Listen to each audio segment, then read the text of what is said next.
வணக்கத்துடன் பிஆர்டி தங்கம் வலைதள செய்தி சேனலின் செய்தியாளர் ஈஸ்வரன். இன்று பாட்டாளி மக்கள் கட்சியின் டாக்டர் அன்புமணி ராமதாஸ் எம்பி அவர்கள் சென்னையிலிருந்து பல்வேறு நிகழ்ச்சிகளில் கலந்து கொள்வதற்காக தருமபுரி நோக்கி பயணித்தார். அப்பொழுது அவருக்கு வாலாஜாபேட்டை டோல்கேட் அருகில் பாட்டாளி மக்கள் கட்சி ராணிப்பேட்டை மேற்கு மாவட்ட செயலாளர் நல்லூர் எஸ்பி சண்முகம் தலைமையில் சிறப்பான முறையில் வாலாஜாபேட்டை டோல்கேட் அருகில் அவருக்கு சால்வை அணிவித்து மாலை அணிவித்து சிறப்பான வரவேற்பு அளிக்கப்பட்டன.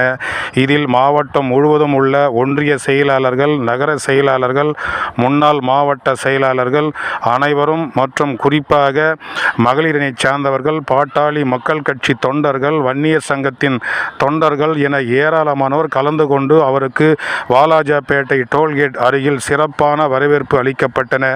இந்த சிறப்பான வரவேற்பை ஏற்றுக்கொண்ட டாக்டர் அன்புமணி ராமதாஸ் அங்கிருந்து புறப்பட்டு சென்றார்.